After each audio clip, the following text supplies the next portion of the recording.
Today, I wanted to discuss in detail more of the production, and we'll discuss it with going into the second book I did, which was Teach Me by Sloan Johnson, aka Quinn Ward.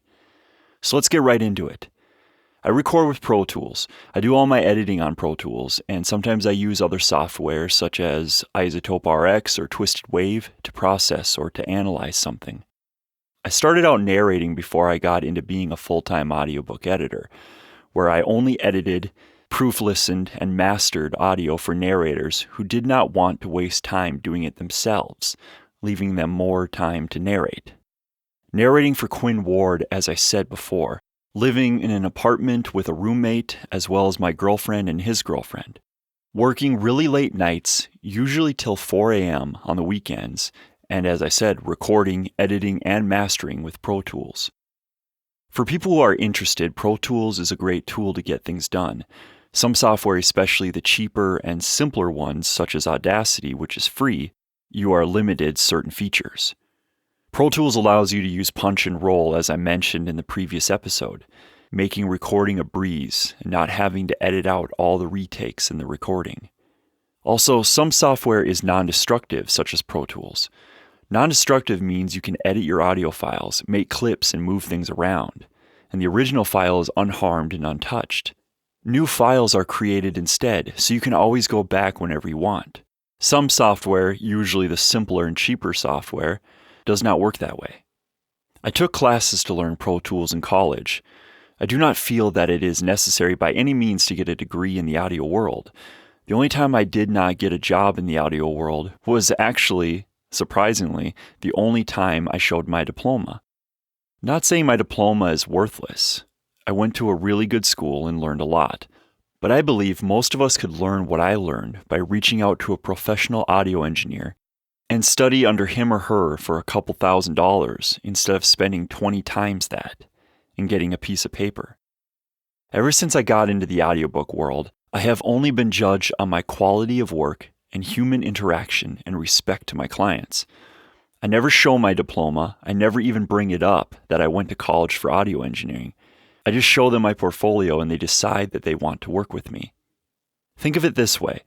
If you were, let's say, an author who wants a book recorded to Audible, you put that book up for audition and you review a bunch of auditions from a few different narrators. Let's say you listen to the first narrator and it sounds like they are recording in the bathroom with a bunch of reverb and a running toilet. You would say nope the second you heard it. It wouldn't matter if that person has a degree in audio engineering. You truly wouldn't care and would skip to the next audition in an instant. Then you listen to the next audition and it's incredible. You can't believe your words are coming out and sounding so pristine and clear, but the narrator has no degree. You would put your trust in that narrator, since there is no question which is better. Let's start with the description of Teach Me. 2 words destroyed everything. One man gave him the strength to start over. Freshman year of college opened Austin's eyes to a world he'd only dreamed about. He was finally free to live his life without secrets. More confident in himself, he foolishly thought his family would accept him if he came out. Now he's gone from traveling the world with his family to living on the streets while trying to find a way to pay for college. He'll never again make the mistake of trusting others to help him. David's family struggled to put food on the table and keep a roof over their heads when he was a child. But there was one constant in their home: love. He's worked hard to earn a position as a tenured professor and build a home of his own. Offering a helping hand to the insecure college student, David realizes he's been so focused on his material worth, he's neglected finding someone to share his life with. Can he break through Austin's defenses and show him he's worthy of love? Narrating Teach Me, I found the struggles were getting the voices to properly work with the main character David, who has an East Coast accent. It was a lower voice, which I use all the time now without the East Coast accent, and it works great. The biggest challenge was getting out of my own head and just letting the voices be dynamic.